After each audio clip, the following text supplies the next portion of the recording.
Hi, this is Durga. இன்னைக்கு நம்ம பார்க்க போறது 11th standard mathsல chapter 4 Combinatorics and Mathematical Induction exercise 4.3 ல question number 12 வாங்க question குள்ள போலாம்.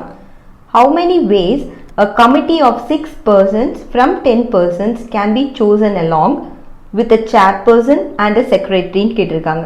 ஸோ மொத்தம் எத்தனை பர்சன்ஸ் இருக்காங்கன்னு பார்த்தீங்கன்னா மொத்தம் 10 பர்சன்ஸ் இருக்காங்க. அதில் ஒரு கமிட்டி ஃபார்ம் பண்ண போகிறாங்க. அந்த கமிட்டிக்கு வந்து 6 பர்சன்ஸ் தேவைப்படுறாங்க.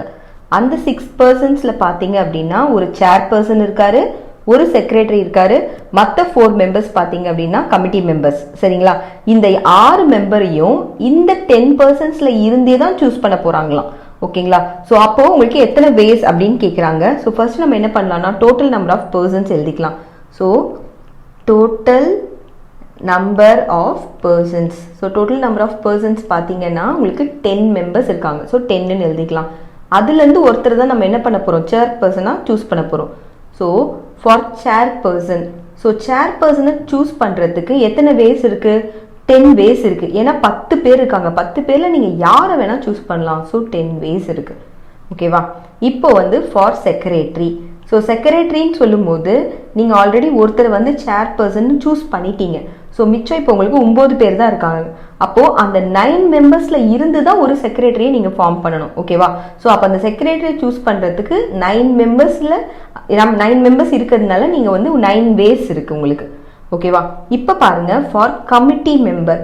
ஸோ கமிட்டி மெம்பர் சொல்லும் போது ஆல்ரெடி நீங்கள் ஒரு சேர் பர்சனை சூஸ் பண்ணிட்டீங்க, ஒரு செக்ரட்டரியை சூஸ் பண்ணிட்டீங்க. இப்போ நீங்கள் சூஸ் பண்ண பேர் வந்து கமிட்டி மெம்பர்ஸ். இன்னும் எத்தனை பேர் தேவை? டோட்டல் நம்பர் ஆஃப் பர்சன் ஒரு கமிட்டிக்கு 6 பர்சன் தான் சொல்லியிருக்காங்க. நீங்கள் 2 பேரை சூஸ் பண்ணிட்டீங்க. அப்போ மிச்சம் 4 பேர் தான் சூஸ் பண்ணணும். அந்த 4 பேரையும் இருக்கிற 10 பர்சன்ல இருந்து ஆல்ரெடி நீங்கள் ஒருத்தரை வந்து இருக்கிற 10ல் ஒருத்தரை வந்து நீங்கள் சேர் பர்சனாக சூஸ் பண்ணிட்டீங்க, ஒருத்தரை செக்ரட்டரியாக சூஸ் பண்ணிட்டீங்க. இப்போ ரிமைனிங் உங்களுக்கு 8 பர்சன்ஸ் தான் இருக்காங்க.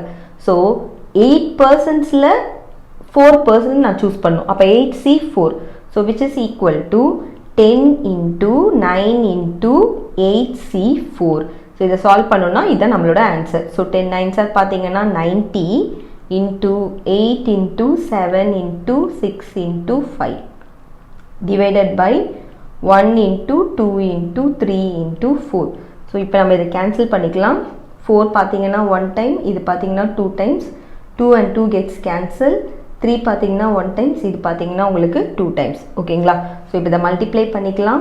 So 7 2s are 14, 14 into 5 70, 70 into 90 பார்த்தீங்கன்னா 6300. ஸோ இதுதான் இதோட ஆன்சர். இதோட இந்த சம் முடியறது. தேங்க்யூ.